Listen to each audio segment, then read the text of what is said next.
and gentlemen, boys and girls, welcome to Rockin' Moses, the biblical story of Israel in Egypt. Aryeh Har-Even, the composer of the show, asked me to be your host on this recording. Okay, let's begin. A long, long time ago, in the ancient land of Egypt, there arose a new king who concluded that it would serve his interests well to pretend that he had never heard of the Israelite Joseph. But was it not Joseph who had single-handedly saved all Egypt from a terrible famine during the Old Kingdom? And was it not the old Pharaoh who had personally invited us, Joseph's people, to settle in Egypt on the pasture land of Goshen in honor of Joseph's deeds? Otherwise, wouldn't we have remained in Canaan? And Pharaoh started giving speeches, making the Israelites out to be a threat to the country's security. The Israelites are foreigners, not Egyptians. Sure, they pretend to be our friends when things are easy, but what do you think they'll do when there's a war? How do we know that they won't join our enemies and turn against us? Egyptians, unite and protect yourselves. With the full support of his people, Pharaoh legislated a policy geared toward making the Israelites into a nation of slave laborers. But much to the surprise of the Egyptians, the more they afflicted the Israelites, the more numerous they became. Consumed by an ever-increasing hatred, the Egyptians intensified their campaign, vowing to do everything in their power to break the people. And then, one day, the unexpected happened. Sire, according to my astrological readings, a son is destined to be born to the Israelites, who will deliver them from their bondage. No, I will not allow this to happen. And Pharaoh decreed that the midwives were to kill every male Hebrew infant at birth. Never. We would never do such a thing. Believing that his orders were being executed, Pharaoh turned to other matters and soon forgot about his troubles in Goshen. But 6 months later, Pharaoh's wizard once again brought him an unwanted astrological report. Your Majesty, the midwives have ignored your orders, and the deliverer has been born. And to make matters worse, I can no longer tell whether the child is of the Egyptians or of the Israelites. But there's one thing I do know, Your Majesty. The deliverer is destined to meet his end through water. I have an idea. And Pharaoh decreed that all infant males, whether they are of the Egyptians or the Israelites, shall henceforth be cast into the Nile and drowned. Yocheved, wife to Amram the Levite and the mother of 2 children, Miriam and Aaron, bore another son on this day of gloom. However, as her child was born 3 months prematurely, no one came to investigate whether the child was a boy or a girl. But time has since passed, and Yocheved, now desperately in need of refuge for her youngest, has brought him to the bank of the Nile. My son, you are so beautiful, but I can't hide you any longer. In our home, they will find you. You will be safe by the water's edge. No one will see you in the reeds, so don't worry. I won't let them take you to your death. Child, with this plan, I believe you will live to be a man. You will grow, you will live. But I must say goodbye. God will determine your destiny.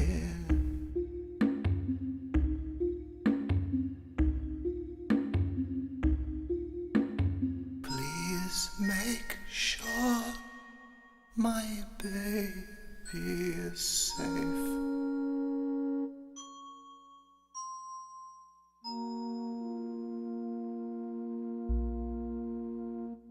And Miriam remained behind, watching from a distance. in order to know what will become of her brother.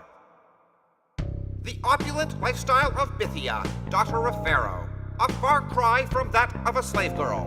But even though she is privileged beyond compare, she seeks purpose. She seeks an heir. What is that floating in the reeds? Over there, beyond the palace walls. It seems to be a basket, if I'm not mistaken. I wonder why has it been forsaken?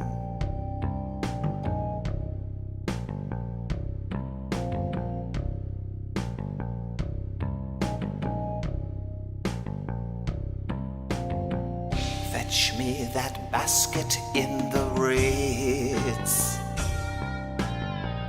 It's over there beyond the walls. This tiny, wee drifting boat. I wonder what it holds. Why does it float?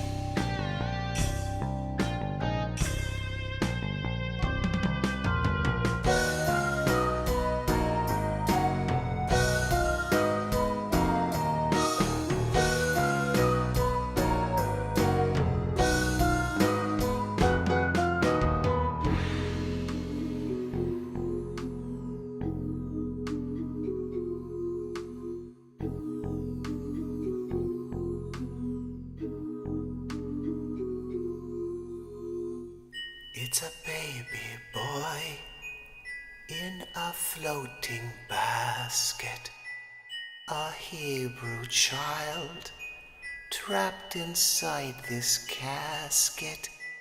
Let me hold you in my arms, I'll dry your eyes from the tears.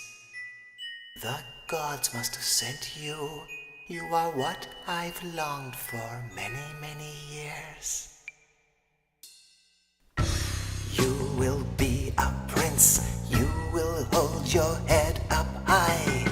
A leader of men you'll be, for you all will gladly die. Wish for what you desire, it will shower at your feet. You'll get a royal education which will be complete. Moses. Yes, I'll name you Moses. My son.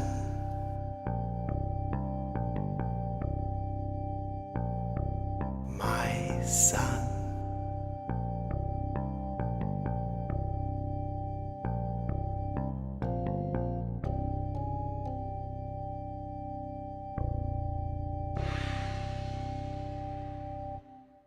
Upon seeing that her brother had been rescued by the daughter of Pharaoh, Miriam came forward and offered to arrange for a Hebrew wet nurse. The princess agreed, and Miriam promptly fetched her own mother.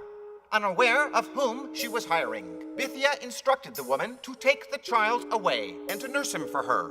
Later, she would send for Moses and raise him herself for a son.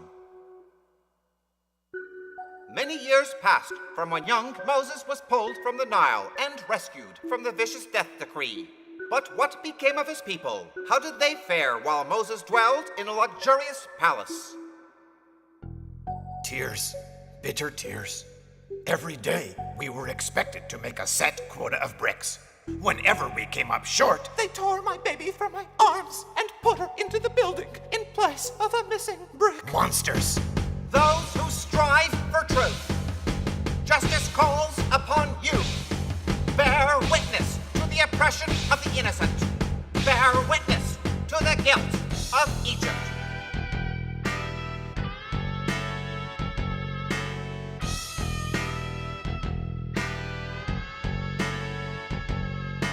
You over by the bricks. I won't stand for any lazing about. Do your work, don't dare complain. Because you complain, Stop praying and it's lucky for you I'm in a good mood. I might poke out your eyes with my thumbs, or if in the mood I could chain you to a post and make you watch as I take your woman in my arms. Next time you may not be so lucky. Next time you may not be so lucky. Next time you may not be so lucky.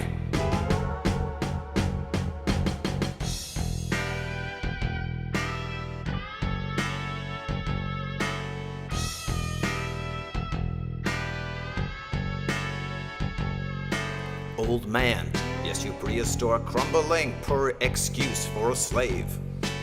You work too slowly, but I'm sure my whip will speed up the comedy dance. Dance, entertain your friends. Dance, for I will later request reviews on your performance. Anything to get you on your toes, boy. Anything to get you on your toes. Anything to get you on your toes, boy. Girl, bring me water. I must quench my thirst. I've been working in this heat. I'm a furnace with 2 feet.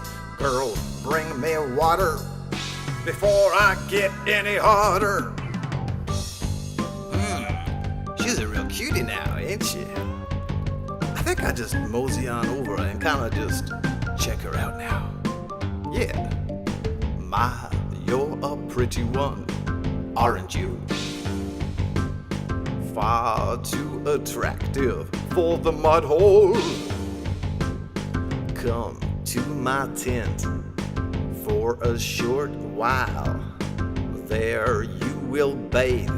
I'll treat you to the decadent style, so feel free in the arms of an Egyptian.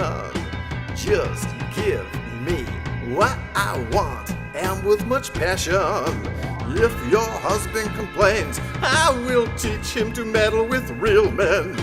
If he dares to confront me, I will beat him until he begs me to take you again and again.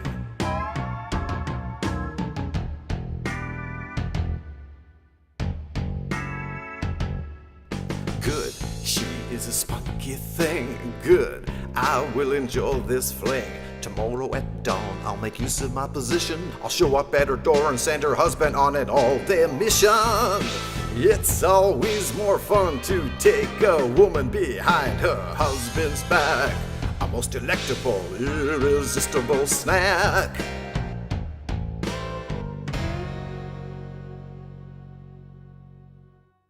Ladies and gentlemen, the infamous Pharaoh. And look, his degenerate son and daughter-in-law are at his side. The newest addition to my pyramid has shot up like a prince, groomed for greatness, an achievement to marvel before my image carved in stone, towering above the people of Egypt for all time. I will never be forgotten. Thanks to Moses, he has honored me well. He will not go unrewarded. He has honored me well. What makes you think Moses deserves to get your praise? Don't be confused by what he tells you as you gaze. It was your son that carved the stone into the greatest image ever known. A tribute to the wildest king who ever sat upon a throne. Let praise be delivered when it is due. Your husband won't go unrewarded, but Moses is the genius, the impetus, the mind. It was he who came up with the concept, the vision. It's original, it's mine. One day all deeds of those who surround me shall be weighed for worth. I promise to examine what both of them have done for me. I agree with you, my father. Praise should be given when due. There's no denying that Moses is creative. perhaps a genius just like you. But a prince who treats each and every slave like a friend is a danger to the throne. Thus I'm forced to recommend that you make me the next pharaoh. I plead. Enough of this bickering. Junior, stop your sniveling. I'm here to see how things are going. I don't have the time or the patience to indulge in family rivalry. Tell me, do the slaves perform their quota?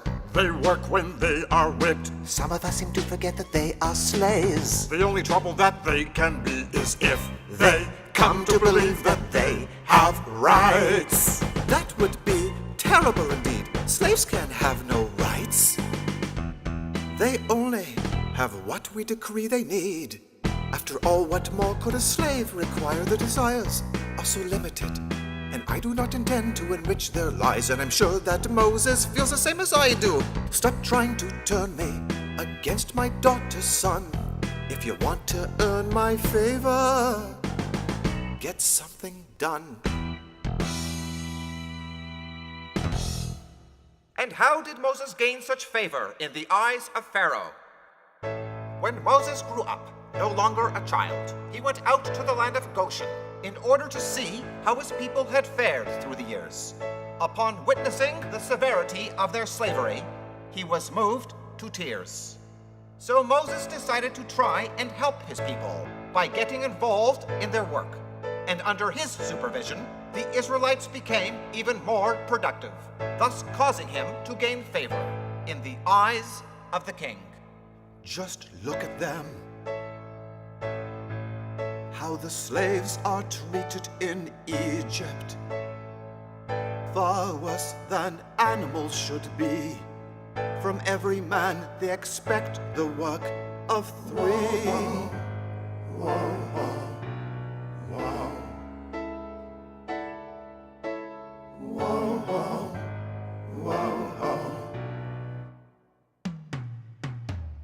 It's not that I crave to rule as though I were a god. If the people had the freedom without terror from a tyrant, I wouldn't have to build such pompous pyramids, hoping to win the throne. There is but one reason why I want to be the next pharaoh, to give all the people back their dignity, such opportunity, and I hold the key. I hold the key. Yes, I hold the key. I hold the key. When will we be set free?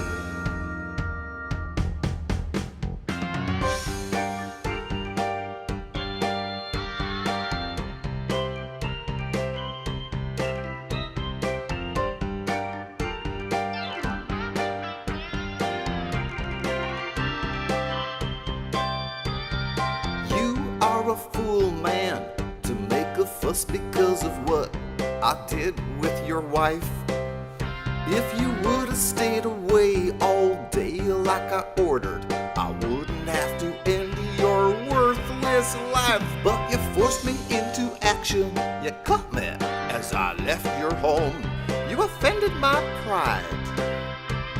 You wanted to know what happened while you were gone. Well, I'll tell you as I whoop your rebellious hide.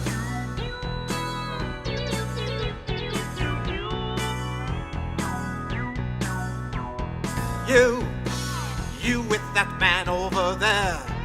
What has he done that you treat him this way? Stop! In the name of Pharaoh. Back off at once. He suffered enough for one day. He's complaining about the way I treat the this man slaves. have committed that he warrants Why such a should vicious a beating? royal prince Did object he even if I do send anything these wrong at people all? to their Or is he graves? just another poor Perhaps victim? the rumor which I heard In fact, is some true. Hebrews at once to tend to his After words. all the way What are you waiting for? the slaves Do as could I it say. be that Get moving at Moses once, himself or is a I'll Jew? have you demoted. Moses, you know you can't expect me to think the way you do. So why do you oppose me? After all the years I've worked for you, Mr. Moses. This slave is mine. Stop meddling in my affairs. He's none of your concern. This slave is mine to do with as I see fit. He's none of your concern. Now give that man to me. And before Moses knew what had happened, the taskmaster lay dead at his feet. Realizing that Egypt would surely seek revenge, he quickly hid the body in the sand. And on the following day, Moses went out and saw 2 Hebrew men fighting with one another. Wanting to help make peace, he involved himself in their dispute, but these men were filled with maliciousness. They resented Moses' good intentions.